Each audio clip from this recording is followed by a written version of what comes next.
इसलिए हे विद्वान, इतना बताओ कोई बढ़िया भाग करके कहाँ गए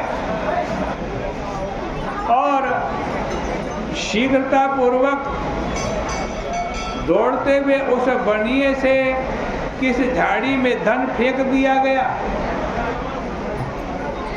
यदि तुम झूठ बोलोगे तो मैं तुम्हें मार डालूंगा। कर्षण मुनि ने कहा, धन इस लता झाड़ी में फेंक दिया है और वह इस रास्ते से भाग गया है। तुम्हारे पूछने पर उस ब्राह्मण ने भी अपने प्राणों की रक्षा के लिए इस प्रकार कहा। तब तुमने ब्राह्मण से कहा, हे ब्राह्मण, तुम मुझसे भय छोड़कर सुखपूर्वक अपने रास्ते में जाओ। यहाँ पर से कुछ ही दूर तालाब है जिसमें पवित्र शुद्ध जल है। उस पवित्र जल को पीकर और विश्राम करके थकावट दूर करके घर जाओ।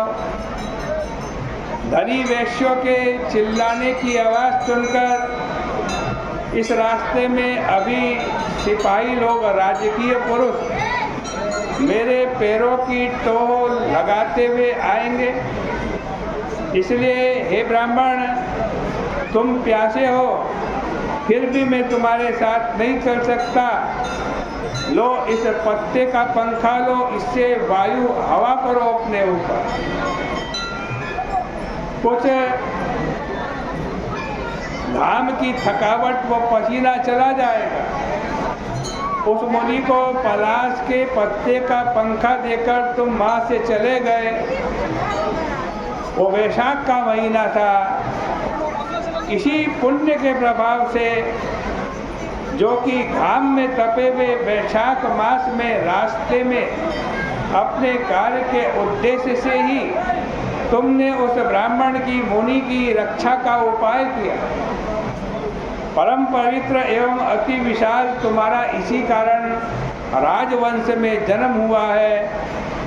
यदि सुख, राज्य, धन एवं धान्य आदि संपत्तियां व स्वर्ग एवं अपवर्ग तथा विष्णु भगवान के परम पद सायुज्य मुक्ति को चाहते हो तो तुम वैशाख के धर्मों को करो, सभी सुख पाओगे। यह मास माधव नामक है। इसकी शुक्ल पक्ष की तृतीया तिथि अक्षय तृतीया कहलाती है। उस दिन दीन दुखी ब्राह्मण को बछड़ा सहित गौ पूजा करके दान देने से तुम्हारा कोष, खजाना इसकी पूर्ति हो जाएगी। शैया दान करो तो सुख होगा, छाता दान करोगे तो तुम्हें फिर से राज्य की प्राप्ति हो जाएगी। प्रातः स्नान करो तथा उचित प्रकार से माधव भगवान का पूजन करो। भगवान की दिव्य प्रतिमा का दान करो। ऐसा करने से तुम्हारी विजय होगी। यदि तुम अपने समान गुण धर्म वाले पुत्रों को चाहते हो तो सभी प्राणियों के हित के लिए तुम प्याऊ बिठाओ, जल का दान करो। वैशाख महीने में कहे गए इन धर्मों को ठीक से करो, उससे संपूर्ण लोक तुम्हारे वश में हो जाएगा, इसमें संशय नहीं। यदि निष्काम भाव से तुम मधुसूदन भगवान की प्रीति के लिए इस पवित्र वैशाख मास के धर्म को करोगे तो तुम्हारे निर्मल चित्त हो जाने के कारण भगवान विष्णु प्रत्यक्ष हो जाएंगे। जिस पुरुष ने इन कल्याणकारी धर्मों को किया है उन्हीं के लिए स्वर्ग आदि उत्तमोत्तम लोक अक्षय रूप से प्राप्त हो सकते हैं, ऐसा पुराणों में महात्माओं ने कहा। यह सब जैसा देखा गया है तथा जैसा सुना गया है सब तुम्हारे लिए कह दिया। इस प्रकार राजा को समझा बुझाकर याज और उपयाजक नामक दोनों ब्राह्मण आज जिस मार्ग से आए थे उसी मार्ग से वापस चले गए। उसके बाद महापराक्रमी उस राजा ने दोनों पुरोहित पुरोहितों के बताए अनुसार श्रद्धापूर्वक वैशाख के सभी धर्मों को किया तथा मैंने जैसे बताया था उसी के अनुसार भगवान मधुसूदन की पूजा। तब अपने प्रभाव को प्राप्त करके अपने सभी बंधु बांधवों के सहित बची हुई सेना सहित पांचाल नगरी में प्रवेश किया। उसके बाद उसके शत्रु उद्दंड राजाओं ने नगर में इस प्रकार राजा का प्रवेश सुनकर कि वह पुनः आ गए हैं, युद्ध के लिए चढ़ाई कर दी है। उस समय राजा पांचाल के साथ उन राजाओं का युद्ध हुआ। सभी महाबाहुओं को लेकर उस महारथी ने जीत लिया। अनेकानेक देश के स्वामी उस राजा को अब टैक्स कर देने लगे। पराक्रमी ने राजाओं का कोष, हाथी एवं घोड़े ले लिए। आज कहते हैं ये सभी वैशाख महीने के धर्म के प्रताप से हुआ। उस राजा के छत्र छाया में और भी सारे राजा आ गए। भगवान मधुसूदन की कृपा से उस राजा का एक छत्र राज हो गया।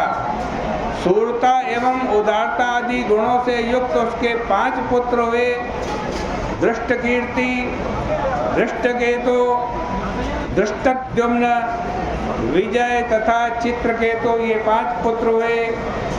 ये सब मयूरध्वज कार्तिकेय के समान थे। धर्मपूर्वक भली भांति पाली गई प्रजा भी राजा से अनुराग करने लगी। वैशाख मास के प्रभाव से यह सब कुछ क्षण मात्र में ही हो गया। भगवान मधुसूदन की प्रीति के लिए पांचाल के अधिपति उस राजा ने निष्काम भावना से पुनः वैशाख धर्म को किया जिनको पहले किया था।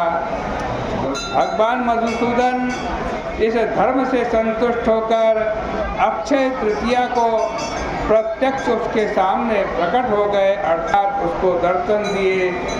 उन 4 भुजा वाले शंख चक्र गदा पद्म धारण किए हुए अच्युत परमात्मा नारायण को देखकर चकित होकर पीतांबर धारण किए हुए वरमाला से विभूषित लक्ष्मी सहित अनुचरों सहित गरुड़ पर बैठे हुए देवादिदेव को देखा।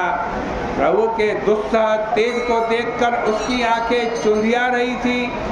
अत्यधिक हर्ष के कारण आज वह मदमत्त उन्मत्त की भांति उछल कूद करने लगा, घूमता रहा। आनंदातिरेक के कारण संपूर्ण शरीर में पुलकित एवं आंखों से आंसू टपकाते हुए उस राजा ने पृथ्वी पर नतमस्तक होकर हाथ जोड़ करके परम भक्ति से प्रभु की स्तुति की। इस प्रकार से श्री स्कंद पुराणे वैशाख मास में नारद अम्बरीश संवादे पांचाल देशाधिपतेर जय प्राप्ति नाम पंचदशोध्याय, ये 15वां अध्याय वैशाख के महीने का था। इसके पुण्य को हम भगवान के श्री चरणों में समर्पित करते हैं। बोले गंगा मैया की जय, बोले वैशाख महात्मा की जय।